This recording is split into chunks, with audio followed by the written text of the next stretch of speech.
ఉన్నా కూడా మాకు ఎన్ని తెలిసినా కూడా టీటీడీ కాబట్టి రాజకీయాలకు లాగకూడదని దీని జోలికి పోలా. సరిదిద్దినాం, ప్రాబ్లమ్స్ సాల్వ్ చేసినాం, సరిదిద్దినాము, ఆ తప్పులు జరగకుండా చేసినాం, కానీ రాజకీయాలు చేయలే.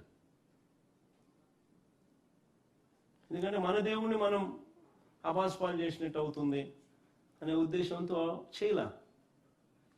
ఇప్పుడు వీళ్ళు చేసేటివి చూస్తూ ఉంటే అసలు ఏమీ చేయకపోయినా కానీ మంచి చేసే కార్యక్రమం జరిగినా దాన్ని వక్రీకరిస్తే వీళ్ళు రివర్స్ అబద్ధాలు చెప్తూ చేస్తే కార్యక్రమాలు చూస్తూ ఉంటే వాళ్ళు చేసినవి ఇంకా నేను ఇంకా రాజకీయం చేయక వదిలేసినాం,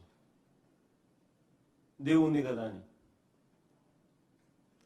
మన రాజకీయాలు చేస్తే దేవుడు అమాస్పాలు అవుతాడని చెప్పి.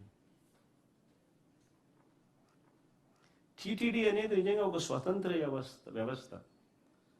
అక్కడ బోర్డు మెంబర్సు వివిధ రాష్ట్రాల నుంచి విశిష్ట ప్రఖ్యాతి చెందిన మనుషులు బోర్డు మెంబర్స్గా వస్తారు.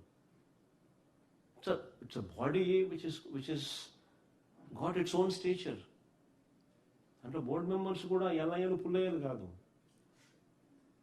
కొంచెం ప్రిస్టీన్, కొంచెం ప్రిస్టేజియస్ పీపుల్, రెప్యుటేషన్ ఉన్న పీపుల్ ఇటోళ్ళు అక్కడ బోర్డు మెంబర్స్గా కూడా వస్తారు. ఇట్స్ స్వతంత్ర బాడీ. ఎందరో సీనియర్ అధికారులు పర్యవేక్షణలో జరుగుతుంది అది TTD. Plus over the years కొన్ని సెంచరీస్గా best world over practices Tirumala Tirupati దేవస్థానంలో ప్రాక్టీస్ చేస్తారు. బెస్ట్ ప్రాక్టీసెస్ కు Tirumala Tirupati Devasthanam is known for.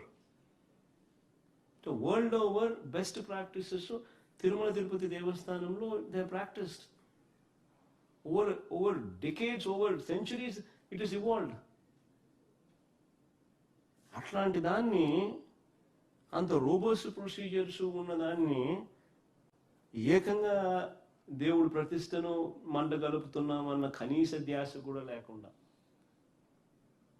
దేవుడి వెంకటేశ్వర స్వామి ప్రతిష్టను దిగజారుస్తూ వీళ్ళు చేస్తా ఉన్న రాజకీయాన్ని నిజంగా అత్యంత హేయమైన రాజకీయాలు.